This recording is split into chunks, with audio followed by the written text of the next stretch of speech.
నమస్తే. Welcome to our channel. Senior journalist Damu Balaji గారు ఉన్నారు. వారితో మాట్లాడదాం. సార్ నమస్తే సార్. నమస్తే. సార్ మేడిగడ్డ విషయంలో కేసీఆర్ ని హరీష్ రావు గారిని అరెస్ట్ చేసే అవకాశాలు ఉన్నాయి అంటున్నారు. దాని గురించి మీరు ఏం చెప్తారు సార్? కేసీఆర్, హరీష్ రావు ఈరోజు హైకోర్టులో ఒక క్వాష్ పిటిషన్ వేశారు. ఈ క్వాష్ పిటిషన్ ఎందుకు వేశారు? క్వాష్ పిటిషన్ అంటే తమ మీద ఏదైనా కేసు ఉంటే ఆ కేసుని కొట్టి వేయడాన్ని క్వాష్ పిటిషన్ అంటారు. సో ఈ క్వాష్ పిటిషన్ను హైకోర్టులో నిన్న వేశారు. ఈరోజు అది విచారణకి వచ్చే అవకాశం ఉంది. దీని నేపథ్యం ఏంటంటే మనకు తెలుసు, కాళేశ్వరం ప్రాజెక్టులో మేడిగడ్డ దగ్గర మొత్తం అది కుంగిపోయిందని, దాని మీద డే 1 నుంచి కూడా రేవంత్ రెడ్డి పోరాటం చేస్తున్నాడు. దాని మీద ఆల్రెడీ జడ్జి గారితో విచారణ కూడా జరిపించారు. విచారణ రిపోర్టు కూడా వచ్చింది. దాని మీద కూడా చర్య తీసుకునే అవకాశం ఉంది. అయితే ఇక్కడ ఈ కేసు మాత్రం ప్రభుత్వానికి ఏమీ సంబంధం లేదు. ఈ కేసు ఏంటంటే నాగవెల్లి రాజలింగమూర్తి అనే ఒక వ్యక్తి భూపాలపల్లి జిల్లాలో మ్యాజిస్ట్రేట్ కోర్టులో ప్రైవేట్ కంప్లైంట్ వేశాడు. ప్రైవేట్ కంప్లైంట్ వేసినప్పుడు ఈ ప్రైవేట్ కంప్లైంట్ చెల్లదని చెప్పి ఆయన వేసిన కంప్లైంట్ని మ్యాజిస్ట్రేట్ కోర్టు కొట్టేసిన తర్వాత ఆయన ఏం చేశాడంటే భూపాలపల్లి జిల్లా కోర్టు వెళ్ళాడు.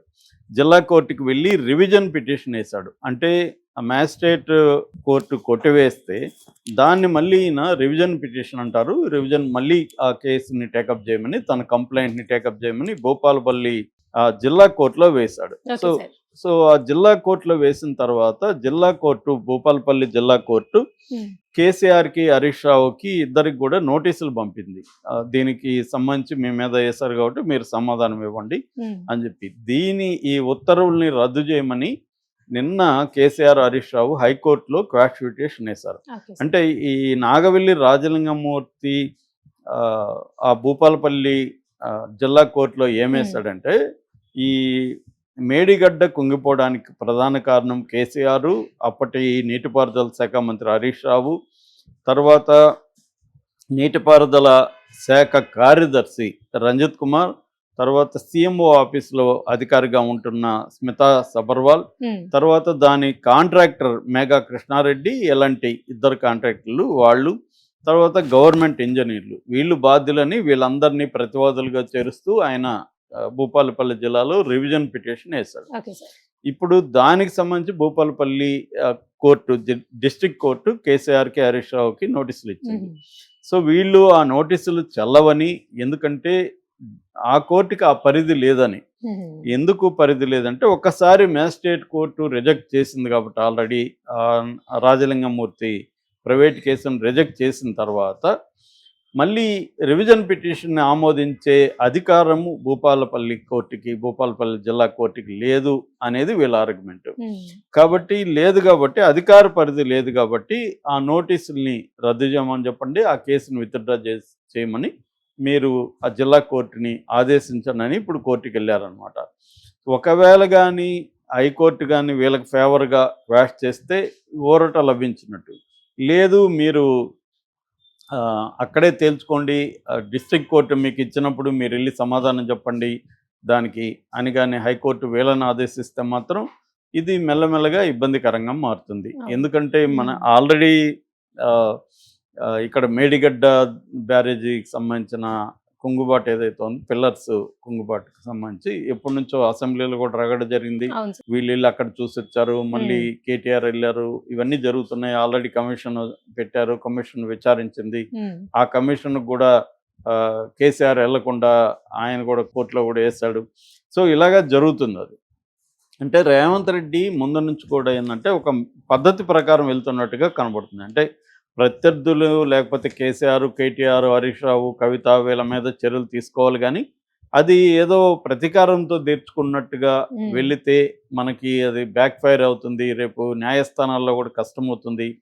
కాబట్టి వాటర్ టైట్ కేసుల్ని మనం పెట్టాలి, ఒకసారి చేస్తే పకడ్బందీగా ఉండాలి, అప్పుడు త్వరగా బెయిల్ రాదు, వాళ్ళకి కేసు కూడా గట్టిగా ఉంటుంది అన్నది రేవంత్ రెడ్డి మోడస్ ఆపరెండిగా కనిపిస్తుంది మనకి. మేబీ గతంలో జగన్ తప్పుల నుంచి, గతంలో ఇక్కడ కేసీఆర్ తప్పుల నుంచి ఆయన నేర్చుకొని ఉండొచ్చు. ఎందుకంటే ఎప్పుడైనా ఒక కేసు పెట్టాలంటే ఏ పద్ధతిలో పెట్టాలి ఏంటి అనేది తరువుగా డిస్కస్ చేసుకొని వెళ్తున్నాడు, తొందరపాటు లేకుండా. గతంలో కేసీఆర్ కానీ అటు జగన్ కానీ తొందరపాటుతో అరెస్టులు చేయించడం, అవును సార్. అర్ధరాత్రులు చేయించడం ఇవన్నీ చేశారు. అది రేవంత్ రెడ్డి చేయట్లేదు. ఒక జాగ్రత్తగా ప్లాన్ ప్రకారం వెళ్తున్నట్టు కనపడుతుంది. అందుకని 1 ఇయర్ అయిపోయినా కూడా ఇప్పటివరకు కేటీఆర్‌ని గాని, కేసీఆర్‌ని గాని, హరీష్ రావుని ఎవరిని అరెస్ట్‌ల వరకు వెళ్ళలేదు. కానీ అరెస్ట్‌ల వైపు వెళ్ళే దానికోసం ఏమేమి కావాలో అవన్నీ చేసుకుంటూ వస్తున్నాడు. డే 1 నుంచి కూడా చేసుకుంటూ వస్తున్నాడు. ఎలక్ట్రిసిటీకి సంబంధించిన కొనుగోలు విషయంలో కమిషన్ ఏశారు, దీంట్లో ఏశారు. మిగతా అదేంటి కోళ్ళు, గొర్రెలు స్కామ్‌లో వేశారు. ఇలాగ అన్నిట్లో కమిషన్లు వేయడం, కమిషన్ల రిపోర్ట్‌లు తెప్పించుకోవడం, రిపోర్ట్‌లు సబ్మిట్ చేసినాక వాటి బేస్ చేసుకొని కేసుని ఫైల్ చేయడం, ఇవన్నీ ప్లాన్డ్‌గా అవుతుంది. ఇక కేటీఆర్ విషయంలో అయితే ఆయన అప్పుడు మంత్రిగా ఉన్నాడు కాబట్టి గవర్నర్ దగ్గర ముందస్తు పర్మిషన్ తీసుకోవడం. ఎందుకంటే prevention of corruption act 17A amendment ప్రకారం మంత్రులు, సీఎంలు స్థాయిలో ఉన్న వాళ్ళని అరెస్ట్ చేయాలంటే ముందస్తుగా గవర్నర్ పర్మిషన్ అవసరం. అది చేయకపోవడమే జగన్కి ఇబ్బంది అయింది. అది కానీ జగన్ ముందస్తుగా చేస్తుంటే చంద్రబాబు కూడా గట్టిగా ఉండేది. అది ఇవాళ లేదా ఇప్పటికి కూడా సుప్రీంకోర్టులో ఉంది. అది ఇంకా సుప్రీంకోర్టు తేల్చలేదు. అంటే ఆ 17A చంద్రబాబుకి అప్లికబులా కాదనేది కూడా ఇంకా చేయలేదు. కానీ రేవంత్ రెడ్డి ఇటువంటి గతంలో జరిగిన వాటి నుంచి నేర్చుకొని జాగ్రత్తగా ఒక పద్ధతి ప్రకారం వెళ్తున్నాడు లీగల్గా. అంటే ఎక్కడ లీగల్గా కోర్టులను లేకపోతే చట్టాన్ని ధిక్కరించి వెళ్తున్నట్టు కాకుండా చట్ట ప్రకారం వెళ్తున్నాము, చట్టం తన పని తను చేసుకెళ్తుంది అన్న ఒక నెరేటివ్ని బిల్డప్ చేయడానికి కోసం రేవంత్ రెడ్డి ప్లాన్డ్గా వెళ్తున్నాడు. అట్లాగే ఇప్పుడు భూపాలపల్లి కూడా ఎవరో ఎందుకు వేస్తారు, ఈ రాజలింగమూర్తి కూడా కాంగ్రెస్ సంబంధించిన వ్యక్తి అయింటాడు గ్యారంటీగా. సో మామూలుగా ఇదొక మోడస్ ఆపరండి. అంటే మనకి ఆంధ్రప్రదేశ్లో కూడా ఇది చంద్రబాబు ఎక్కువ ఈ పని చేస్తుంటాడు. చంద్రబాబు ఏంటంటే జగన్ ప్రభుత్వం మీద గతంలో చేసినప్పుడు కానీ ఇప్పుడు కానీ ప్రైవేట్ కేసులు వేయించడం, ప్రైవేట్ వ్యక్తుల దగ్గర పోలీస్ స్టేషన్ల కేసులు పెట్టించడం. ఇప్పుడు మన ఆర్జీవీ వీళ్ళ మీద పెట్టిందంతా కూడా ఎవరు గవర్నమెంట్ పెట్టలేదు, ప్రైవేటు పెట్టిన వాళ్ళ కేసులే. సో అది కూడా సంబంధం లేనివాళ్ళు అట్లా పెట్టడం ద్వారా ఏమవుతుందంటే మన న్యాయ వ్యవస్థలో ఏంటంటే కేసు పెడితే అది కేసు ఒకవేళ దొంగ కేసు అయినా తేలాలంటే ఏళ్ళు పడుతుంది. మనకి సాయిబాబా కేసు చూసాము, ప్రొఫెసర్ సాయిబాబా 95 ఏళ్ల వికలాంగుడు, ఆయన మీద కేసు పెడితే అది కేసు తప్పుడు కేసు అని నిరూపితం కావడానికి 10 years పట్టింది. 10 years ఈయన జైల్లో ఉన్నాడు. సో అటువంటి ఘోరమైన పరిస్థితులు మన క్రిమినల్ జస్టిస్ సిస్టంలో ఉన్నాయి. అంటే మనల్ని ఎవరన్నా మనకంటే బలవంతులు మనల్ని ఇరికించాలనుకుంటే వాళ్ళు ఈజీగా మనల్ని ఇరికించి జైలుకి కూడా పంపించేసి 10 ఏళ్ళు కూడా జైల్లో, 10-12 ఏళ్ళు, 14 ఏళ్ళు జైల్లో ఉన్న వాళ్ళు కూడా ఉన్నారు. అంటే మన జైళ్ళలోనే మొత్తం 4 లక్షల మంది యావరేజ్లో ఖైదీలు ఉంటే అందులో 70% అక్యూజ్డ్ మాత్రమే ఉన్నారు, నిందితులు మాత్రమే, శిక్ష పడిన వాళ్ళు కాదు. శిక్ష పడిన వాళ్ళు 30%. 70% ఖైదీలు ఎవరంటే అక్యూజ్డ్ అనమాట. అలాగా ఉంటుంది మామూలుగా. సో రేవంత్ రెడ్డి ఏం చేస్తున్నాడు అంటే జాగ్రత్తగా కేసుల్ని బిల్డప్ చేసుకుంటూ వెళ్తున్నాడు.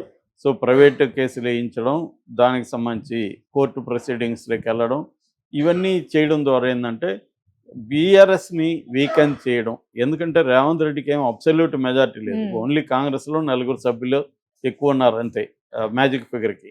సిపిఐని కలుపుకుంటే ఒకరు ఎక్కువ ఉన్నారు, అంటే 5 మంది ఎక్కువ ఉన్నారు అంతే, పెద్ద మెజార్టీ లేదు.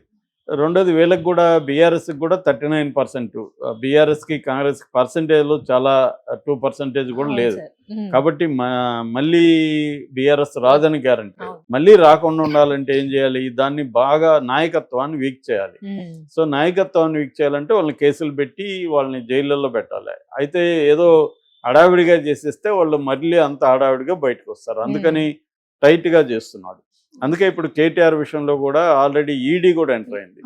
ఇప్పుడు మామూలుగా ఏసీబీ కేసులు అయితే బెయిల్ త్వరగా వస్తుంది. ఈడీ ఎంటర్ అయ్యి పిఎంఎల్ఏ చట్టం కానీ అప్లై అయితే, పిఎంఎల్ఏ అంటే prevention of money laundering act, దాంట్లో బెయిల్ అంత ఈజీగా రాదు. కవిత కూడా ఆ చట్టం కిందనే 6 నెలలు జైల్లో ఉన్నింది. కేజ్రీవాల్ లాంటి వాళ్ళు చాలా కాలం ఉన్నారు. సో మినిమం 6 నెలలు 1 year బెయిల్ రావు అనమాట. సో వీళ్ళని అలాగా ఒక 2-3 కేసులు పెట్టి వేయగలిగితే వీళ్ళు ఒక 2 years జైల్లో ఉన్నారనుకో. సో అది కూడా ఎలక్షన్ల దగ్గరకు వచ్చినప్పుడు 2 years జైల్లో పెట్టేస్తే